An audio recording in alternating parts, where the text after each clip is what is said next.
Hello everyone. तो finally हमने अपना इक्विटी का फर्स्ट पार्ट को रिकॉर्ड कर लिया है, जो कि मैंने अपलोड भी कर लिया है। अगर आपने वो नहीं देखा है तो प्लीज़ उसको जाके एक बार देख लीजिए। तो हमारा पहला जो है, जो पहला टॉपिक था वो तो कवर अप हो चुका है, जो कि था fair value through net income. अब सबसे इम्पोर्टेंट आता है, सबसे इम्पोर्टेंट टॉपिक रहेगा जो कि है इक्विटी मेथड। और सीपीए के अंदर इसमें काफ़ी सारे क्वेश्चंस, इससे काफ़ी सारे क्वेश्चंस भी पूछे जाते हैं। तो अब बिना टाइम वेस्ट करे शुरू करते हैं एक बार। सो फाइनली अब अपन शुरू कर रहे हैं इक्विटी मेथड। तो इक्विटी मेथड एक्चुअल में काफ़ी सारा मतलब बहुत इंपॉर्टेंट टॉपिक है सीपीए के पॉइंट ऑफ व्यू से। अब सबसे पहली बात आती है कि इक्विटी मेथड एप्लीकेबल कब रहेगा। तो जैसे कि अभी आप देख सकते हैं कि इक्विटी मेथड एप्लीकेबल होता है सिर्फ और सिर्फ एक रीजन से, जब आपका percentage of holding in investee company is more than 20% but up to 50%। ठीक है, आई एम सॉरी, ये गंदा सा लग रहा है ना, इसको साफ कर देते हैं। Okay, more than 20% but up to 50%। अगर इसके बीच में अगर आपका स्टेक है इन्वेस्टी कंपनी के अंदर उसके कॉमन स्टॉक के ऊपर, तो आप इक्विटी मेथड को यूज करेंगे। अगर इससे कम रहेगा तो अपन fair value through net income को यूज करेंगे। और अगर 15% से ज्यादा रहता है तो हम यूज करेंगे कंसोलिडेशन। मोर देन 50% रहेगा तो हमारा रहेगा, तो हम यूज करेंगे कॉन्सो। क्या यूज करने वाला हम? कॉन्सो। ओके, अब इसमें एक इंपॉर्टेंट चीज आती है जो मैंने पहले भी बोल रहा था, word significant influence. Significant influence क्या रहता है? सिग्निफिकेंट इन्फ्लुएंस का मेन मतलब रहता है कि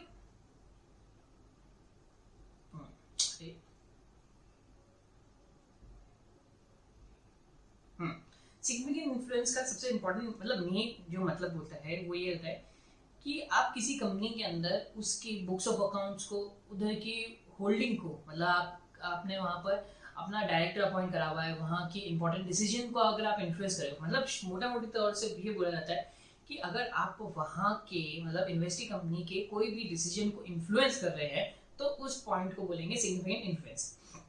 अब आपके पास में अब अगर जैसे कि आपके पास में स्टेक ऑलरेडी 20% से ज़्यादा है, तो आपका बाय डिफॉल्ट यही माना जाएगा कि आपका वहां पे सिग्निफिकेंट इन्फ्लुएंस है। But there are certain exception जहां पर आपकी ओनरशिप 20% से लेस है बट स्टिल आप सिग्निफिकेंट इन्फ्लुएंस को एक्सरसाइज कर सकते हैं, तो अभी आप इक्विटी मेथड को यूज करेंगे। मतलब कि अगर आपका स्टेक लेस देन 20% है और आपका इन्वेस्टी कंपनी के अंदर सिग्निफिकेंट इन्फ्लुएंस रहता है, तो आप इक्विटी मेथड को यूज करेंगे। अभी कौन कौन से केसेस है जहां पर आप सिग्निफिकेंट इन्फ्लुएंस को यूज कर सकते हैं, I mean sorry, equity method को यूज कर सकते हैं, वो रहेंगे कि सबसे पहले है कि आपका करंट ईयर में, फॉर एग्जांपल आपका करंट ईयर के अंदर स्टेक है, फॉर एग्जांपल 15% है। करंट ईयर के अंदर आपके पास में 15% स्टेक है, बट आपका इंटेंशन है और ये डेफिनेट इंटेंशन है कि आप अपकमिंग ईयर्स के अंदर मोर देन 20% का अपना स्टॉक कर लेंगे। मतलब आपको की जो ओनरशिप रहेगी इन्वेस्टी कंपनी के अंदर वो मोर देन 20% होगी, तो आप करंट ईयर के अंदर इक्विटी मेथड को यूज कर सकते हैं। और अगर आपका इंटेंशन नहीं है 15% से स्टॉक को इंक्रीज करके 20% या उसके बियॉन्ड ले जाने का, तो आप fair value through net income use करेंगे। उसके बाद में जो आपका मेथड जो इंटेंशन होगा, इन्वेस्टी कंपनी का सिग्निफिकेंट टेक्नोलॉजिकल डिपेंडेंसी है इन्वेस्टर कंपनी के ऊपर। मतलब कि इन्वेस्टी कंपनी आपके ऊपर टेक्नोलॉजी के बेसिस पे बहुत ज़्यादा डिपेंडेंट है। मतलब कि आप उनको न्यू मशीनरी प्रोवाइड करा रहे हैं या फिर आप उनको नया इंटेंजिबल एसेट प्रोवाइड करा रहे हैं, तो उसके कारण से वो आप पे डिपेंडेंट है। भले आपका स्टेक 15% है बट आपका इन्वेस्टर कंपनी का इन्वेस्टी कंपनी के ऊपर सिग्निफिकेंट इन्फ्लुएंस रहेगा, तो आप इक्विटी मेथड को यूज करेंगे। इससे कोई फर्क नहीं पड़ता अगर आपका स्टेक लेस देन 15% है या लेस देन 20% रहेगा। उसके बाद में आपने मतलब इन्वेस्टर कंपनी ने इन्वेस्टी कंपनी के बोर्ड ऑफ डायरेक्टर्स में से अपना एक रिप्रेजेंटेटिव रखा हुआ है, तो आप यूज कर सकते हैं। अगर आपका इन्वेस्टर इन्वेस्टी कंपनी का मेजर स्टेक होल्डर है, तो भी आप इक्विटी मेथड यूज करेंगे इवन दो आपका स्टेक होल्डिंग 20% से लेस है। उसके बाद में एक आता है कि अगर आपके पास में 20% से ज्यादा वोटिंग स्टॉक राइट्स है इन्वेस्टी कंपनी के अंदर, तो अभी आप इसको यूज कर सकते हैं। मतलब मेरा कहने का सिर्फ यही मतलब है कि अगर आपके पास में लेस देन 20% स्टॉक होल्डिंग है बट आपके पास में सिग्निफिकेंट इन्फ्लुएंस है इन्वेस्टी के ऊपर, तो आप इक्विटी मेथड को यूज करेंगे। अगर आपके पास सिग्निफिकेंट इन्फ्लुएंस नहीं है और आपकी स्टॉक होल्डिंग भी लेस देन 20% है, तो आप यूज करेंगे fair value through net income. उसके बाद में एक एक्सेप्शन और आता है, उसके अंदर क्या होता है कि अगर आपके पास में स्टेक होल्डिंग, इवन आपकी स्टेक होल्डिंग 20% से ज्यादा है, 20% से भी ज्यादा है, फिर भी आप इक्विटी मेथड को यूज नहीं कर सकते। उसका मेन रीजन ये होता है कि या तो जो आपने इन्वेस्टमेंट किया है वो सिर्फ टेम्परेरी बेसिस पे आप उसको लिक्विडेट करके वापस आपकी स्टेक होल्डिंग को लेस देन 20% पे ले लेंगे, या फिर इन्वेस्टिंग कंपनी बैंकरप्सी के अंदर है, या फिर कोई इन्वेस्टी कंपनी ने आपके चैलेंज मतलब सॉरी इन्वेस्टी कंपनी ने आपके ऊपर केस फाइल कर दिया है कि ये चैलेंज करने के लिए कि आपका कोई सिग्निफिकेंट इन्फ्लुएंस है नहीं इन्वेस्टी कंपनी के ऊपर। तो ये कुछ फ्यू रीजंस होते हैं जहां पर आपका स्टेक होल्डिंग भले ही 20% से ऊपर है बट आपके पास सिग्निफिकेंट इन्फ्लुएंस नहीं है, मतलब कि यू लेक सिग्निफिकेंट इन्फ्लुएंस, तो आप उस टाइम पे इक्विटी मेथड को यूज नहीं कर सकते। तो ये एक बार कुछ रीजंस है, एक बार उनको गो थ्रू हो लीजिए, ऐसा कुछ मेजर है नहीं, ठीक है। बट स्टिल मैंने एक बार सब कुछ एक्सप्लेन कर दिया है कि किस कारण से इक्विटी मेथड को यूज कर सकते हैं और किस कारण से इक्विटी मेथड को यूज नहीं कर सकते हैं। हाँ, तो अगर इन कुछ रीजंस ऐसे हैं जिनके कारण आप यूज कर सकते हैं इक्विटी मेथड, वो आपने रीड आउट कर लिए हैं, और कुछ ऐसे मेथड्स हैं जिनको आप नहीं है जिस टाइम आपके पास में इवन आपके पास में 20% से ज्यादा स्टेक है फिर भी आप इक्विटी मेथड को यूज नहीं कर सकते। वो ये कुछ मेथड्स है, एक बार रीड आउट कर लेते हैं ताकि ऐसा ना रहे कि हमने कुछ मिस आउट कर लिया है। तो इन्वेस्टमेंट आपने किया है इन्वेस्टी के अंदर सिर्फ और सिर्फ टेम्परेरी बेसिस पे, तो आप यूज नहीं कर सकते हैं। इन्वेस्टी बैंकरप्सी के अंदर है तो नहीं कर सकते। इन्वेस्टर के सिग्निफिकेंट इन्फ्लुएंस को चैलेंज कर लिया है इन्वेस्टी ने, तो उस टाइम आप यूज नहीं कर सकते हैं इक्विटी मेथड, उस टाइम आपको fair value to net income use करना पड़ेगा। या फिर आप कोई थर्ड पार्टी है जिसने अपना मेजर ओनरशिप एक्सरसाइज करा हुआ है किसके ऊपर, इन्वेस्टी के ऊपर, तब आप यूज नहीं कर सकते। या फिर investor has failed to obtain representation on board of directors, तो उस टाइम पे आप इक्विटी मेथड को यूज नहीं कर सकते हैं, वहां पर आप फिर fair value through net income use करेंगे। ओके, आई गेस ये सब क्लियर हो गया। अगर फिर भी आप लोगों को कोई डाउट हो रहा है तो प्लीज कमेंट सेक्शन में जाके लिखिए। अब बारी आती है मेजर चीज जो है वो ये है कि अकाउंटिंग ट्रीटमेंट, कि हमने ये तो पढ़ लिया कि फाइनली इक्विटी मेथड कब लगा सकते हैं और कब नहीं लगा सकते और क्या एप्लीकेबल क्राइटेरिया है इसके लिए। बट अब मेजर बात आती है वो होती है अकाउंटिंग की, इसकी इक्विटी मेथड की अकाउंटिंग क्या है और इसके ऊपर ही सबसे ज्यादा मेजर क्वेश्चंस बनते हैं। तो फर्स्ट थिंग फर्स्ट, जब भी आप कोई भी स्टेक खरीदेंगे किसी भी कंपनी का, चाहे आप fair value through net income के अंदर यूज कर रहे हैं मेथड या फिर आप इक्विटी मेथड यूज कर रहे हैं, तो कोई भी जब कभी भी आप अपने इक्विटीज को खरीदेंगे, कॉमन स्टॉक को खरीदेंगे, तो उस टाइम पे आपको सारी की सारी एंट्रीज ओरिजिनल कॉस्ट पे ही शो करनी है।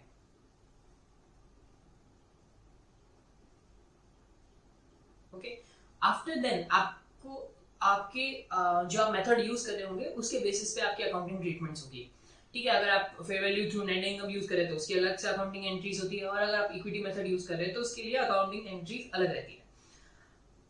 अब क्या होगा कि जब आप प्राइस पे करेंगे किसी भी कंपनी के अंदर, कि अब आपने किसी भी कंपनी को के स्टेक्स खरीदे हैं और आपका ओनरशिप है मोर देन 20%, यहाँ पर थोड़ा सा एक्सप्लेनेशन चलेगी, तो ये थोड़ा सा इंपॉर्टेंट है क्योंकि कंसोलिडेशन में भी काम आएगा।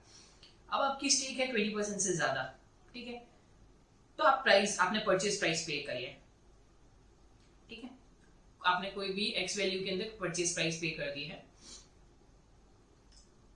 अब आप जो कोई भी परचेज प्राइस पे करेंगे वो एक लमसम अमाउंट रहेगा, ठीक है, तो आप या तो आप उसकी फेयर वैल्यू के हिसाब से जो भी कंपनी की फेयर वैल्यू रहेगी कॉमन स्टॉक की उसके बेसिस पे करेंगे, या फिर आप उसके ओवर एंड अबव पे कर देंगे जो कि एक तरह से गुडविल क्रिएट करेगी। तो इस चीज का ध्यान रखना पड़ेगा। तो जब कभी भी आप इक्विटी मेथड यूज करें तो एक बार आपको ये पर्टिकुलर स्टेप को फॉलो करना पड़ेगा ताकि आप इसके अंदर ये फाइंड आउट कर सके कि गुडविल के कारण आपका कितना अमाउंट आ रहा है और फेयर वैल्यू इंक्रीज कितने हो रही है अदर एसेट्स के ऊपर, ठीक है। तो उसका एक पर्टिकुलर फॉर्मूला नहीं, एक पैटर्न है, फिक्स पैटर्न है, उसके बिहाफ पे ये काम करेगा। ओके, तो जो भी आप परचेज प्राइस पे करेंगे वो, और फेयर वैल्यू जो भी मार्केट में फेयर वैल्यू है कॉमन स्टॉक्स की, उसका जो डिफरेंस क्रिएट होगा वो गुडविल के कारण क्रिएट होगा, और बुक वैल्यू और फेयर वैल्यू के अंदर जो भी डिफरेंस क्रिएट होगा वो आपका क्रिएट होगा आपकी जो भी एसेट्स के अंदर, जो भी आपकी टेंजिबल फिक्स्ड एसेट्स रहेगी या आइडेंटिफाइबल फिक्स्ड एसेट्स रहेगी, एग्जैक्ट वर्ड रहेगा identifiable fixed assets, sorry identifiable assets जो भी रहेगी उसके उनकी प्राइसेस में जितना भी वेरिएशन आ रहा है, जो भी चाहे वो अप्रिशिएट हो रही है या डेप्रिशिएट हो रही है, डिपेंड करेगा, वो रीजन रहेगा आपका फेयर वैल्यू इंक्रीज करने का। For example let's take an example इस चीज को और क्लैरिफाई करने के लिए। ओके, एक सेकेंड।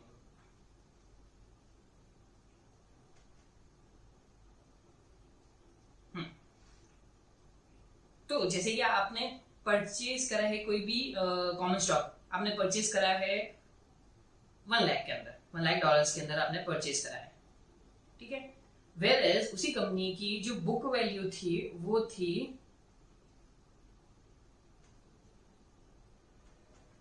$70,000, ठीक है।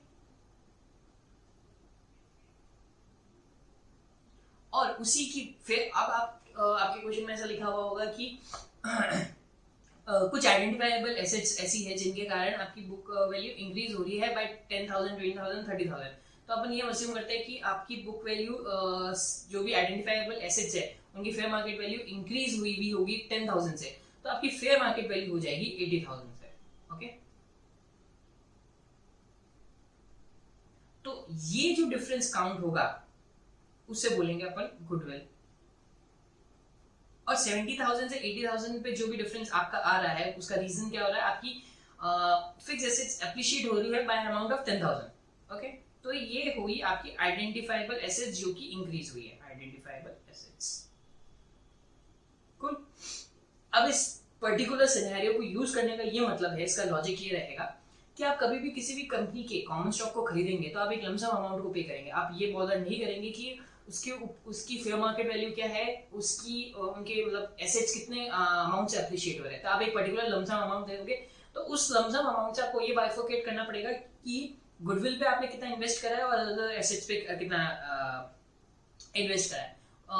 इन चीज को अलग करने का एक छोटा और रीजन ये रहता है कि गुडविल एक्चुअल में डेप्रिशिएट नहीं होती है, वो अमोर्टाइज नहीं होती, वेयर एज अदर आपकी जो भी दूसरी टेंजिबल एसेट्स रहेगी, जो भी आइडेंटिफाइबल टेंजिबल एसेट्स रहेगी, वो डेप्रिशिएट होगी।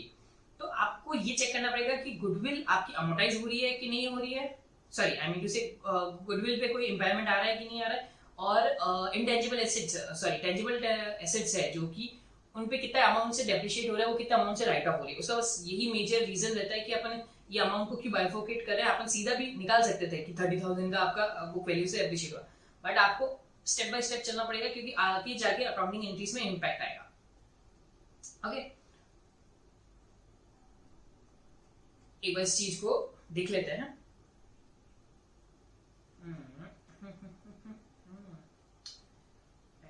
have to get use of it.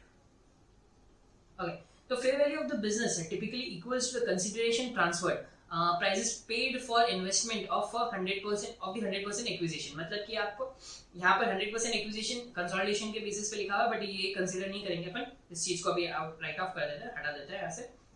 Basically आपने जितने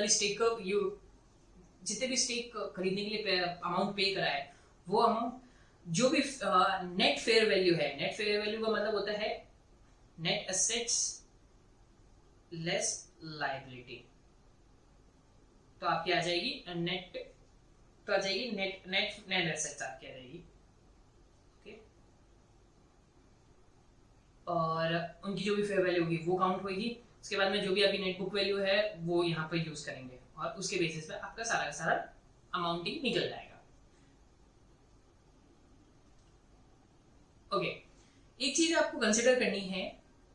हाँ, अब आपको एक छोटा सा सिनेरियो बता देता हूँ कि इक्विटी मेथड और फेयर वैल्यू के अंदर क्या मेजर डिफरेंस है। इक्विटी मेथड के अंदर जो मेजर डिफरेंस है वो ये है कि हम इन्वेस्टी की इनकम को अपने बुक्स के अंदर इंक्लूड कर रहे हैं। क्यों? क्योंकि इक्विटी मेथड जो जिस प्रिंसिपल पे चलता है वो अक्रूवल मेथड पे चलता है।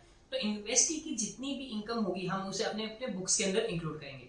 Whereas in net value through net income, sorry, fair value through net income को हम उसमें हमारी इन्वेस्टी की इनकम से हमको कोई लेना देना नहीं होता है, हम सिर्फ और सिर्फ डिविडेंड को रिकॉर्ड करते हैं। वेयर एज इक्विटी के अंदर हम उसकी इनकम को रिकॉर्ड करेंगे, ठीक है। जो भी डिविडेंड रिसीव होगा उससे आपका इन्वेस्टमेंट का वैल्यू डाउन होगा, ठीक है। उसका रीजन ये रहता है कि आप अक्रूवल मेथड पे यूज कर रहे हैं, तो जो भी इनकम आप जनरेट कर रहे हैं, जो भी डिविडेंड आपको मिल रहा है वापस से, वो आपकी इन्वेस्टमेंट के लिए मिल रहा है, तो आप उससे अपनी इन्वेस्टमेंट को कम करोगे, ओके। तो ये बेसिकली क्राइटेरिया रहेगा। और आप जितनी भी इनकम लेंगे, आप 100% नहीं लेंगे, जितनी भी स्टेक आपने अक्वायर करा है इन्वेस्टी के अंदर उतना ही स्टेक आप लेंगे, पोर्शन लेंगे उसकी इनकम को अपनी बुक्स के अंदर इंक्लूड करने के लिए। अभी कोई दिक्कत नहीं, अगर आपको थोड़ा बहुत दिक्कत हो रहा है ये समझने में, तो भी एक एग्जांपल आएगा, उससे आपको सब कुछ क्लियरिफाई हो जाएगा। तो एन इन्वेस्टमेंट, सॉरी, हाँ, एन इन्वेस्ट, जितना भी आपने प्रॉफिट अर्न करा है उसका परसेंटेज आपको अपने बुक्स के अंदर इंक्लूड करना पड़ेगा एज इक्विटी इन अर्निंग्स, ठीक है। ये आपकी बुक्स में चला जाएगा। और जो भी डिविडेंड रिसीव होगा वो रिड्यूस करेगा आपके इन्वेस्टमेंट्स को। तो अभी जो जनरल एंट्रीज बेसिकली रहने वाली है वो ये रहेगी, एट द टाइम ऑफ जब आप एसेट को अक्वायर करेंगे तो उस टाइम पे आपका रहेगा investment amount debit to cash. कौन से अमाउंट से रहेगा? ओरिजिनल अमाउंट से। मतलब कि अगर आपने 1 लाख रुपए में कोई भी एसेट खरीदा है, सॉरी कॉमन स्टॉक खरीदा है, तो उस अमाउंट से आपके बुक्स के अंदर रिफ्लेक्ट होगा जिस दिन आपने कॉमन स्टॉक को अक्वायर करा है। वेयरएज अब आपने कोई भी इनकम जनरेट हुई है, जो कोई भी आपने इनकम मिल रही है कहां से, इन्वेस्टी के अंदर से, वो सारी की सारी इनकम आपकी इन्वेस्टमेंट को इंक्रीज करेगी और वो सारी की सारी इनकम आपकी बुक्स ऑफ अकाउंट्स में शो होगी। मतलब कहने का ये है कि इन्वेस्टमेंट तो आपका बढ़ जाएगा, जो भी अमाउंट होगा, जिस अमाउंट से भी आपका जो भी इनकम जनरेट करी है इन्वेस्टी के अंदर, उसका जो भी प्रोपोर्शनेट होगा depending upon your stake holding, उसके हिसाब से आपका इन्वेस्टमेंट बढ़ जाएगा, जो आपकी बैलेंस शीट के अंदर शो हो जाएगा। ओके, यहाँ पे अपन लिख देते हैं बैलेंस शीट। और जो भी आपकी इक्विटी अर्निंग होगी वो आपकी जाएगी इनकम स्टेटमेंट में। एक सेकेंड, हाँ, जो भी आपने इनकम जनरेट करी होगी वो आपकी जाएगी इनकम स्टेटमेंट में। अब नेक्स्ट थिंग जो इंपॉर्टेंट कंसिडर की जाएगी वो ये है कि डिविडेंड जो भी मिलेगा, अभी मैंने आपको दिखाया था कि डिविडेंड आपकी इनकम को इफेक्ट नहीं करेगा। मतलब कि इन डिविडेंड जो भी आप रिसीव करेंगे वो आपकी नेट इनकम के अंदर नहीं जाएगा, वो सिर्फ आपके इन्वेस्टमेंट्स को रिड्यूस करेगा। तो आपकी एंट्री हो जाएगी cash account debit to investment. मतलब कि इन्वेस्टमेंट आपका रिड्यूस हो चुका है किस अमाउंट से, जो भी आपका डिविडेंड रिसीव हो रहा है उस अमाउंट से, ठीक है। और आपका शो हो रहा है कैश, जो कि बैलेंस शीट के अंदर फिगर आउट होगा। तो बेसिकली देखा जाए तो डिविडेंड का कोई भी पार्ट आपके नेट इनकम के अंदर शो नहीं हो रहा है। और जो मैंने आपको एक चीज अभी कुछ देर पहले बताई थी कि हम क्यों बाइफोकेट कर रहे थे कि जितना हमने अमाउंट पे करा है और जितना बुक वैल्यू, इसके अंदर जो डिफरेंस है, तो गुडविल का पोर्शन कौन सा रह रहा है और आइडेंटिफाइबल एसेट्स का कौन सा पोर्शन रह रहा है, उसका मेन रीजन यही था कि आपको ये चेक करना पड़ेगा कि इंपेयरमेंट कितना हो रहा है गुडविल पे, पीपी कितना डेप्रिशिएट हो रहा है और इन्वेंट्री कितना राइट ऑफ हो रहा है। इसका मेन रीजन ये रहता है कि गुडविल जो होता है वो आपका कभी भी अमोर्टाइज नहीं होता है, ओके, अमोर्टाइज नहीं होता है। वेयरएज पीपी मतलब प्रॉपर्टी प्लांट एंड इक्विपमेंट, वो हमेशा डेप्रिशिएट होता है और इन्वेंट्री भी कभी डेप्रिशिएट नहीं होती है, वो बेसिकली राइट ऑफ होती है, जो कि ऑब्सोल्यूट हो जाती है तो हम उसको राइट ऑफ करते हैं। तो उससे आपकी बुक्स ऑफ अकाउंट में क्या इम्पैक्ट रहता है? इस जनरल एंट्री का मेजर रीजन ये है कि आपने उसके इन्वेस्टी के अंदर एक स्टेक अक्वायर करा है, तो उस स्टेक के कारण आपने कितना अर्न किया है, अगर आप उसकी बुक्स ऑफ इन्वेस्टिंग कंपनी की इनकम को अपने बुक्स के अंदर लेकर आ रहे हैं, तो साइड बाय साइड उससे रिगार्डिंग जो भी, उससे रिलेटेड जो भी एक्सपेंसेस हुए, जो भी मैं कोई एक चीज समझाता हूँ। फॉर एग्जांपल, आपने कोई भी एसेट खरीदा, ठीक है। अब उस एसेट को खरीदने के बाद उस एसेट से आपकी रेवेन्यू जितनी जनरेट हुई है और जितने एक्सपेंसेस हुए हैं वो सारे के सारे एक्सपेंसेस और रेवेन्यू भी तो आपकी बुक्स के अंदर रिफ्लेक्ट होंगे। जितना भी इनकम आपने अर्न करा है उस प्रोपोर्शनेट से ही तो आपकी बुक्स के अंदर रिफ्लेक्ट होगा। तो सिमिलरली वही कॉन्सेप्ट है कि कितना पैसा देने के बाद में आपकी इनकम जनरेट हुई है और कितने एक्सपेंसेस आप जो मैचिंग प्रिंसिपल यूज करते हैं, कितने एक्सपेंसेस उसको मैच कर रहे हैं, वो भी आपके बुक्स के अंदर रिफ्लेक्ट करेंगे। तो उसी के कारण हम इन्वेस्टिंग कंपनी की जो भी एक्सपेंसेस है वो भी अपने बुक्स के अंदर लेकर आ गए हैं और इन्वेस्टमेंट भी हमारा उस पर्टिकुलर अमाउंट से डाउन चला जाएगा जो भी रहेगा। ठीक है, अब एक एग्जांपल करते हैं ताकि ये चीज थोड़ी और क्लियर हो जाए कि आखिरकार हो क्या है। Let's take an beautiful example. ठीक है, अब जैसे कि अज्यूम करते हैं कि कोई एक एसेक्स कंपनी है जिसने 20% स्टॉक अक्वायर करा है किसमें, डीएफ कॉर्पोरेशन के अंदर। कब अक्वायर करा है, 1 जुलाई को। इन चीजों का भी ध्यान रखना पड़ेगा कि हमने कब स्टेक को अक्वायर करा है। ठीक है, कितने रुपए में, हमने कितने डॉलर्स पे करे हैं, 5 लाख डॉलर्स पे करे हैं डीएफ कॉर्पोरेशन के स्टेक्स को अक्वायर करने के लिए, और हमारा स्टेक होल्डिंग रहेगा 20%। Assume that the net asset book value जो है डीएफ कंपनी की वो है, हो गई हमारे पास में 20 लाख। ठीक है, ये बुक वैल्यू किसकी है, ये डीएफ कंपनी की बुक वैल्यू है, ये एसेक्स कंपनी की नहीं। हमको एसेक्स कंपनी से अभी कोई मतलब ही नहीं है। जितना भी काम होगा डीएफ कंपनी की बुक वैल्यू से होगा या उसके फेयर मार्केट वैल्यू से होगा। ठीक है, अब ये बोल रहा है कि the fair value of DF plant, मैंने एग्जैक्टली बोला था कि आपको बाइफर्केशन क्यों शो करना पड़ेगा, ताकि आप जो एंट्री पास करेंगे, जो प्रीवियस एंट्री थी आपको इम्पेयरमेंट शो करना पड़ेगा, डेप्रिसिएशन शो करना पड़ेगा, वो किस अमाउंट से आएगा उसके लिए पर्टिकुलर एंट्री की जा रही है। तो जो भी है कि DF plants asset is more than 3 lakh dollars than the book value, मतलब कि 3 लाख डॉलर से आपकी बुक वैल्यू बढ़ रही है, किनकी, प्लांट की, मतलब सिर्फ एसेट की बढ़ रही है फेयर वैल्यू 3 लाख डॉलर से। ठीक है, और उसकी रिमेनिंग यूजफुल लाइफ कितनी है, 5 इयर्स है। अब आप ये पूछ रहे हैं कि भैया बताओ हमें कि गुडविल कितनी है इसकी, ये पूछ रहे हैं कि भैया गुडविल कितनी है और उसकी जनरल एंट्री क्या पास हो रही है। इसकी जनरल एंट्री हमारे एक और इसके साथ में कंटिन्यूइंग क्वेश्चन रहेगा, उसके बाद ना हम देखेंगे कि हमारे पास कितनी रहेगी। तो जो भी जनरल एंट्री रहेगी वो ये सेक्शन खत्म होने के बाद हम जनरल एंट्री को यूज करेंगे, मतलब मैं एक्सप्लेन करूंगा कि जनरल एंट्री क्या है। ठीक है, तो बिना इंग्लिश करके शुरू करते हैं। एग्जांपल एक्चुअल में क्या कह रहा था, अब ये कह रहा था कि हमने जो कि इन्वेस्टर है उसने कितने परचेज करे, कितने रुपए पे करे थे, कितने डॉलर्स पे करे थे इन्वेस्टिंग कंपनी को के शेयर्स एक्वायर करने के लिए, 5 लाख डॉलर्स। ठीक है, वेयर एज जो नेट बुक वैल्यू थी किसकी, इन्वेस्टिंग कंपनी के नेट एसेट्स की, वो थी करीबन 20 लाख। अब उसने एक चीज और बोली थी कि आपके प्लांट की जो वैल्यू इंक्रीज हुई है, जो प्लांट के अंदर एप्रिसिएशन आया है, वो आया है by the amount of 3 lakh dollars, मतलब कि जितना भी एप्रिसिएशन हुआ है 3 लाख डॉलर्स का, वो सिर्फ और सिर्फ प्लांट के कारण हुआ है। तो आपकी net fair value of assets है किसकी, इन्वेस्टिंग कंपनी की, कितनी हो गई, 23 लाख। अब हमको पूरे 23 लाख से तो कोई मतलब नहीं है। हमारा स्टेक कितना था, हमारा स्टेक था केवल और केवल 20%।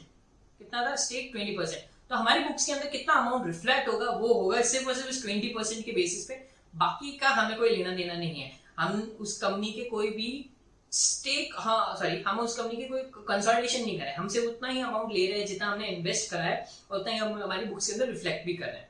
तो जो भी स्टेक था, जो भी क्या था, स्टेक था 20%, तो 20% से इन्वेस्टर का स्टेक कितना होता है बुक वैल्यू का, 4 लाख।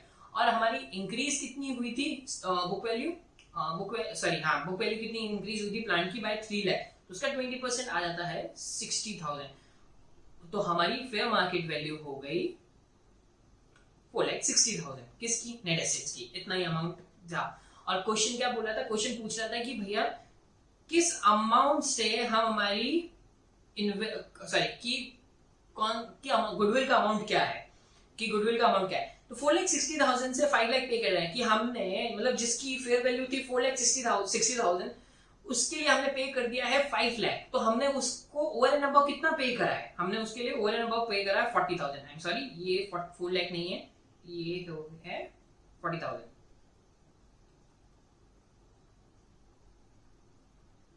ठीक है, 40,000 का गुडविल हमारा क्रिएट हो गया। अब हमको ये बाद में चेक करना पड़ेगा कि इस गुडविल के अंदर कोई इम्पेयरमेंट हुआ है कि नहीं हुआ है। और एक चीज जो इंपॉर्टेंट रही है वो भी यहीं पे डिस्कस करते हैं कि जो बुक वैल्यू हमने, मतलब कि जो इंक्रीज हुआ था 3 लाख डॉलर्स का, 3 लाख डॉलर का जो भी इंक्रीज हुआ था, उसका 60,000 स्टेक किसका है, इन्वेस्टर का है। ठीक है, इन्वेस्टर का है। तो इस प्लांट के अंदर जो भी डेप्रिसिएशन होगा वो भी हमको हमारी बुक्स के अंदर इंक्लूड करना पड़ेगा। ओके, इन्वेस्टर की बुक्स के अंदर इंक्लूड करना पड़ेगा। ओके, तो हम वही चीज करेंगे, जितनी इनकम जनरेट होगी वो भी हम लेंगे अपने प्रोपोर्शनेट शेयर के हिसाब से, जितना हमारा स्टेक है उसके हिसाब से हम लेंगे, और कितनी हमारे पास में इनकम जनरेट हुई है, सॉरी कितना हमारा एक्सपेंस जनरेट हुआ है हमारे शेयर के अकॉर्डिंग, उसके हिसाब से वो भी हमारे बुक्स के अंदर रिकॉर्ड करेंगे। अब आगे बढ़ते हैं, आगे क्या बोल रहा है क्वेश्चन। हाँ, ये है continuation of the example. Essex company जिसने अक्वायर करा था 20% किसमें, डीएफ कॉर्पोरेशन के लिए ऑन 1 जुलाई को, ठीक है, for $5 lakh, assuming that the profit of sorry यहाँ पे डीएफ है ये, एक सेकेंड करेक्ट कर देते हैं, डीएफ। ओके, अज्यूम करते हैं कि डीएफ कंपनी का प्रॉफिट ड्यूरिंग द ईयर कितना हुआ है, 4 लाख का, ठीक है, और इसकी अर्निंग रही है evenly through out the year, और इसने यहाँ पे भी गलत हो गया, ये भी क्या है, डीएफ, ठीक है, और डीएफ कंपनी ने डिविडेंड हमको दिया है $3 लाख का, कब दिया है, 31 दिसंबर का।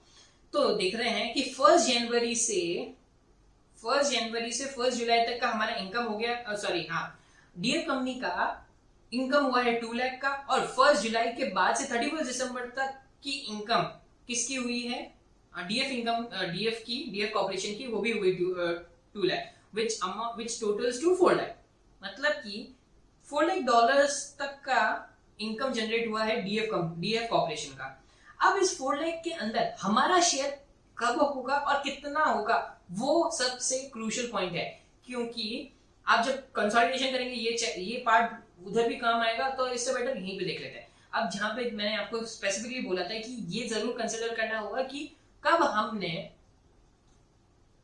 स्टेक को ओन किया है, मतलब कि 1 जुलाई को हमने उसके स्टॉक को खरीदा है उसकी कंपनी, तो 1 जुलाई के बाद में जो भी इनकम जनरेट होगी उस इनकम का पोर्शन किसके अंदर जाएगा, उसका पोर्शन जाएगा इन्वेस्टर के बुक्स में, मैं प्रॉपर्ली लिख देता हूं,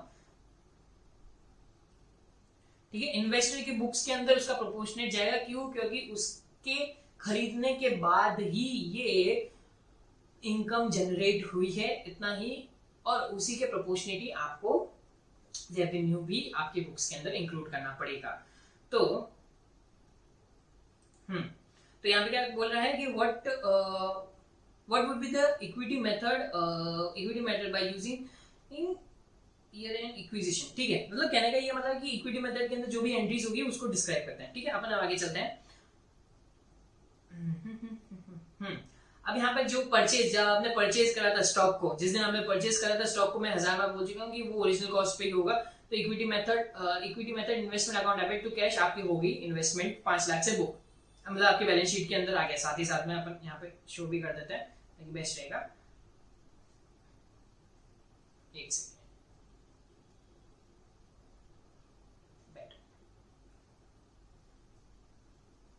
ठीक है, ये आपकी हुई, ओहो, ये होगी बैलेंस शीट, और ये हो जाएगा आपका नेट इनकम, cool, ठीक है। अब आपके अंदर बैलेंस शीट के अंदर आपका एसेट, यहाँ पे एसेट, यहाँ पे लायबिलिटी, ओके, ये जनरल, ठीक है, आपकी एसेट कितनी हो गई है, आपने एसेट जनरेट कर दी है $5 लाख की, ओके, और आपके पास में, हाँ, अब आपकी इनकम, ठीक है, ये आपकी एसेट जनरेट हो गई है। अब आप क्या हो रहा है कि इस साल, अब इंटरेस्टिंग चीज आ रही है कि इस साल डीएफ कॉर्पोरेशन के थ्रू डीएफ कॉर्पोरेशन ने कमाई कितने थे, $4 लाख की उसकी इनकम हुई थी, बट हमने स्टेक उसका अक्वायर करा था 1 जुलाई को, तो 1 जुलाई के बाद में जितनी भी इनकम जनरेट होगी उसका प्रोपोर्शनेट हिस्सा ही हमको हमारे बुक्स के अंदर इंक्लूड करना पड़ेगा। तो देखिए कि एसेक्स कॉर्पोरेशन जो है वो अपने जितना भी डीएफ की अर्निंग हुई है उसका सिर्फ और सिर्फ 1 जुलाई के बाद में ही उसकी अर्निंग्स को इंक्लूड कर रहा है, तो $2 लाख की जो भी अर्निंग हुई है फ्रॉम जुलाई टू दिसंबर उसका प्रोपोर्शनेट 20% के हिसाब से हमारे बुक्स के अंदर इंक्लूड कर रहे हैं। क्यों? क्योंकि 1 जुलाई को आपने उसके शेयर्स अक्वायर करे थे और 1 जुलाई को आपकी इनकम थी $2 लाख की, तो $2 लाख का 20% अमाउंट्स टू $40,000। तो इक्विटी मेथड के हिसाब से इक्विटी इन्वेस्टमेंट, आपका इन्वेस्टमेंट बढ़ गया 40,000 से और आपकी इनकम के अंदर शो हो गया 40,000। तो इसको भी हमारे बुक्स के अंदर रिफ्लेक्ट कर लेते हैं। तो अब 40K से आपका बढ़ गया इन्वेस्टमेंट, ठीक है, और इनकम आपकी आ गई यहाँ पर 40,000 के हिसाब से। कूल, यहाँ तक कोई भी दिक्कत आ रही हो किसी को भी, प्लीज कमेंट सेक्शन में जाके एक बार लिख दीजिए, मैं जरूर आके आपको एक्सप्लेन करूंगा, ठीक है। उसके बाद में अपन आगे चलते हैं। अब यहाँ पर आ रहा है कि उसको मिला था डिविडेंड। मैंने स्टार्टिंग के अंदर ही लाइन बता दी थी, मैं एक बार फिर से शो कर देता हूं कि मैं क्या कहना चाहता था।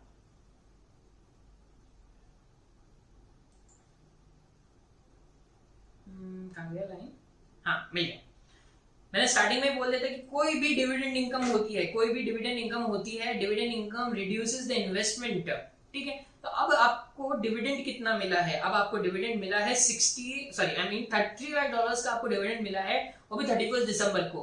तो जितना भी आपका स्टेक रहेगा उसका डिविडेंड के अमाउंट से आपका इन्वेस्टमेंट चला जाएगा डाउन, ठीक है। तो आपको इन्वेस्टमेंट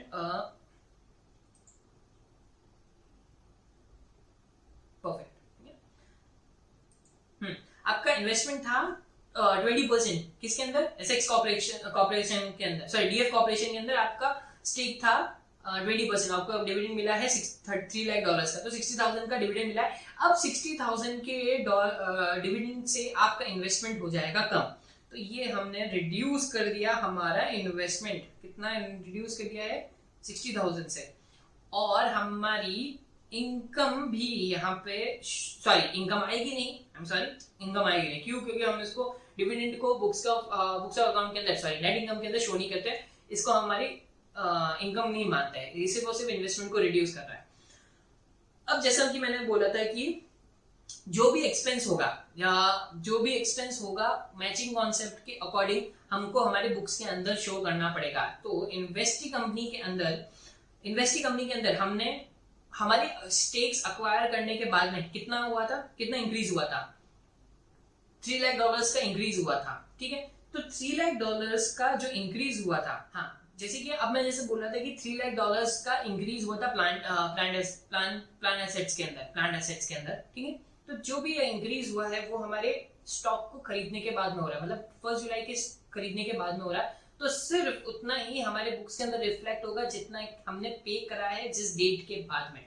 मतलब कहने का ये है कि $3 लाख इंक्रीज तो हुआ है, बट ये हुआ है 1 जुलाई के बाद में, 1 जुलाई, ठीक है। और हमने कितना एक्वायर करा था? 20%, तो विच ब्रिंग्स टू 60,000,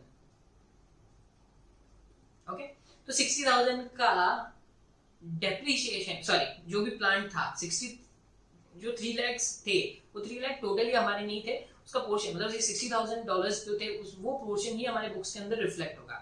तो जो भी 60,000 आया है उसका डेप्रिसिएशन, मतलब प्लांट आया है, प्लांट की वैल्यू अप्रिशिएट हुई, तो प्लांट की वैल्यू अगर अप्रिशिएट हुई तो उसको डेप्रिशिएट भी करना पड़ेगा over the life of the plant and assets.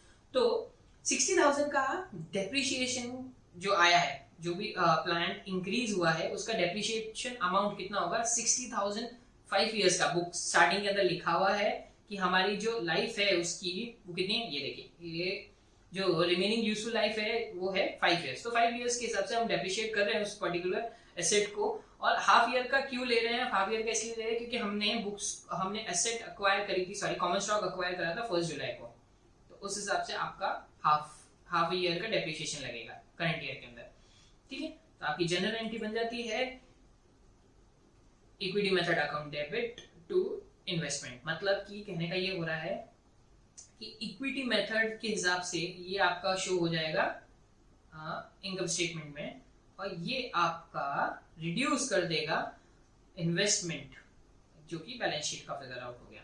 तो बेसिकली अब हमारा बैलेंस शीट जो तैयार हो रहा था, तो उससे 6,000 का आपका ये रिड्यूस हो गया है इन्वेस्टमेंट, और हमारी बुक्स ऑफ अकाउंट के अंदर नेट इनकम के अंदर 6,000 का एक्सपेंस आ चुका है। तो टोटल हमारा बेनिफिट हुआ है 34K का, प्रॉफिट हो गया हमारे बुक्स के अंदर, और जो भी आ रहा है सम अमाउंट वो कैलकुलेट कर लीजिए, ठीक है। आई होप अगर आपको ये चीज समझ में आई हो तो please like share and subscribe to my channel. Thank you very much. Next topic भी जल्दी शुरू करेंगे हम। Thank you.